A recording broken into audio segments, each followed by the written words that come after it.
Kalau kita bicara tentang peran politik habaib, memang peran politik habaib ini berkelindan sejak datangnya para habaib ini, imigran-imigran dari Yaman ke Indonesia.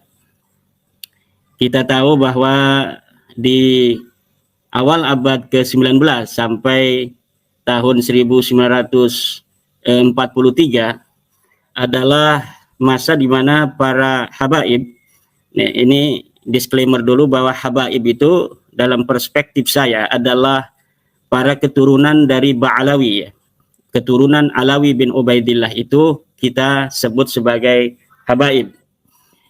Seperti peran politik yang dilakukan oleh seorang yang bernama Utsman bin Yahya.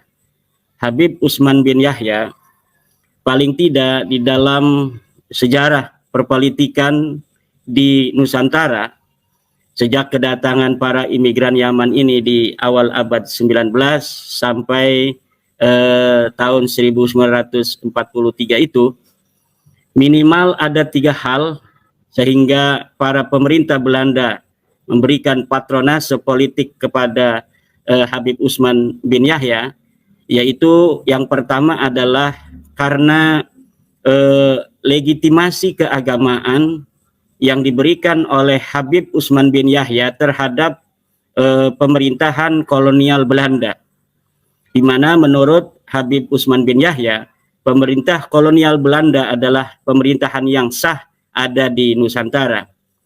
Yang kedua adalah peran-peran yang dilakukan oleh Habib Utsman bin Yahya terhadap delegitimasi terhadap perjuangan-perjuangan para pahlawan, para pejuang-pejuang pribumi di dalam rangka mengusir penjajah dari bumi Nusantara. Ketika itu belum bernama Indonesia, masih dikenal di dalam geografi dunia dengan nama Hindia Belanda.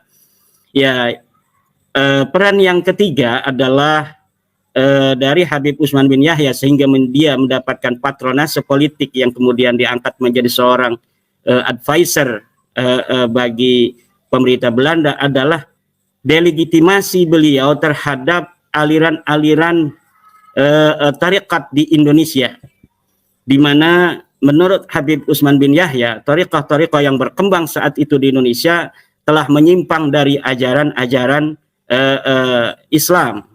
Seperti thariqah Qadiriyah Naqsabandiyah yang dikembangkan oleh Syekh Abdul Karim Tenara di Banten, yang menjadi epicentrum pemberontakan Cilegon 1888, itu didelegitimasi oleh Habib Utsman bin Yahya sebagai gerakan-gerakan sufi yang sudah menyimpang dari ajaran Islam.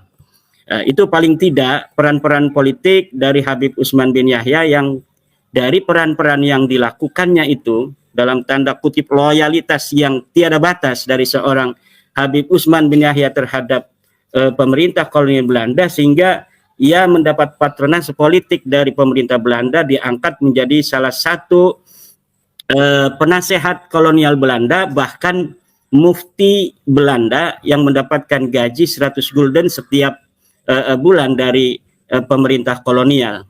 Peran politik Habib Utsman bin Yahya sebagai penasihat ini sama sejajar, hanya berbeda sedikit mungkin karena dia bukan asli dari Belanda, dengan Snogronje, Van den Berg dan lain sebagainya.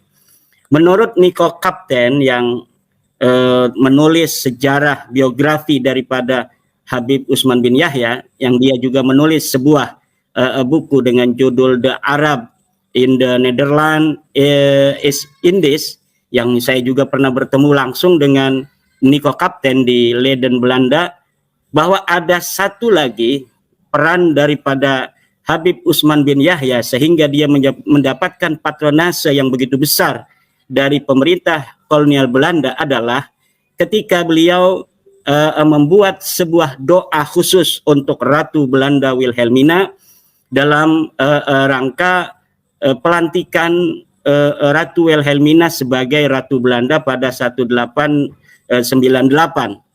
Kemudian dari doa yang telah beliau rangkai itu, difatwakan untuk disebarkan ke seluruh Hindia Belanda ketika itu, sehingga para bupati-bupati pun kemudian menyebarkannya di seluruh antero kekuasaan Hindia Belanda yang dipemerintahi oleh kolonial Belanda ketika itu.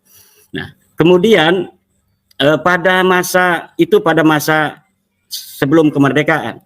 Pada masa kemerdekaan, para imigran Yaman atau para klan Ba'alawi yang kita kenal sekarang ini dengan istilah habaib juga mengambil peran-peran politik ketika banyak dari tokoh-tokoh mereka masuk ke Partai Komunis Indonesia.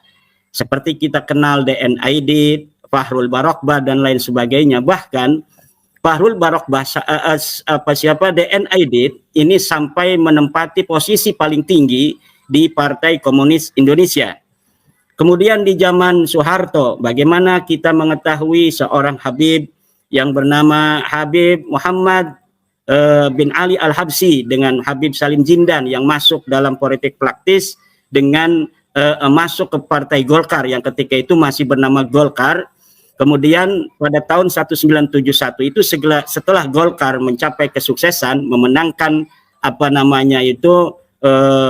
politik elektoral di 1971, sebagai balasannya Soeharto membangun majelis taklim di Kuitang itu menjadi lebih besar dari sebelumnya, dan Soeharto juga langsung meresmikan majelis taklim itu setelah selesai. Nah, kemesraan para habaib dengan Soeharto itu kemudian berlangsung sampai meninggalnya Habib Muhammad Al-Habsyi Kuitang 1993, dan kemudian dilanjutkan oleh anaknya yaitu Habib Abdurrahman bin Muhammad Al-Habsyi, yang beliau kemudian menjadi penasehat politik, penasehat sosial keagamaan dari keluarga Cendana. Kemudian pada era reformasi, bagaimana Front Pembela Islam pun kemudian yang dikomandoi oleh Habib Rizik Syihab memainkan peran dalam politik pasca reformasi itu dengan membentuk sebuah ormas Front Pembela Islam yang juga sangat kental sejarahnya dengan didirikan oleh para jenderal-jenderal dari kroni-kroni Soeharto. Ya.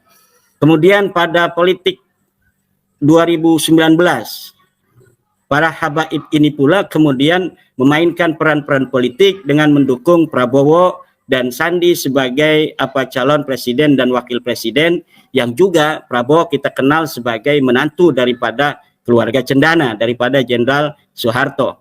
Nah, kemudian juga akhir-akhir ini ya, politik kekinian 2004 yang akan datang, para habaib pun ikut berperan. Kita saksikan bagaimana Anies Baswedan yang begitu dekat dengan kalangan habaib di FPI maupun yang di luar FPI yang berbasis ke majelis taklim, yang umpamanya di Solo kemarin kita saksikan calon presiden Anies Baswedan mendatangi haul di Solo itu.